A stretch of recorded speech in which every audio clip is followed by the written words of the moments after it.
Kapuyan ni Papa Mets. Oy, mga original content na ko inani na hitabo. Dili na lang ta mag-content ani Papa Mets. Kay ipang issue na may tanan. Original content issue. Pero unoriginal content okay lang. Saya nga sa kong mga video nga okay man tag mga views unya. Dili man ta siya issue pero inani na hitabo. So wala na jud siya earning. Kapoy na kay sige content unya dili butangan og earnings ni Papa Mets kay issue. Bisan original content issue Japon ambot ko unsaon ni. Biwa na ipang delete na tanan akong mga videos kay issue daw. So akong gipang delete mo nang di niyo makita akong mga videos uban nga atong gi-upload nako. So nagre-upload ko balik o video. Pag upload nako mga pila ka minutes sa pod issue na Japon. Mo nang issue Japon siya permanente mo nang gipang delete na nako ako ang mga previous nga mga videos kay ngano gi-issue na jud ni Papa Mets. Dili na ako ka-upload og basta-basta kay ngano i-issue dayon.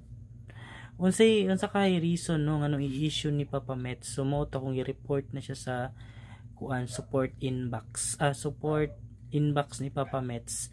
Ako siyang confess dito nga dili jud siya issue. Ambot sayaw ko issue na lang tanan. Ambot unsaon ni magpuyo na lang siguro ta ani mga content creator. Ambot lang kung mga ubang content creator kung naba sila experience pud ani comment down below kung mga small content creator kung naka experience mo in ani nga issue pareha sa kuha nga ingon ani ang issue nga mabutang dito sa inyong tools. Makita ninyo siya, i-view ninyo ang katong kuan kung nani bitaw inana. Kung once nga nahinana inyo na i-check sa inyong kuan professional dashboard. Kung makita niyo gani sa professional dashboard nga ingon ana siya, so issue i-click lang to niyo dito kung unsang mga video nga nagka-issue. Kapuya pong Papa Mets. Uy, halos naman tanan man i-issue. So once na issue ito inyo ang gi-upload nga video, dili na to siya mag-earnings. Napay earnings ni Papa Mets karon nga gamay jud kay tanan.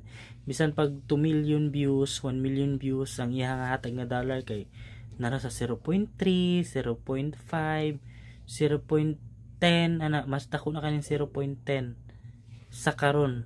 Siguro daghan na kayo si Papa Mets gi silduhan gitungod daghan na kayo mga vlogger. So moro to. I hope nga mapansin ni Papa Mets og ni algorithm.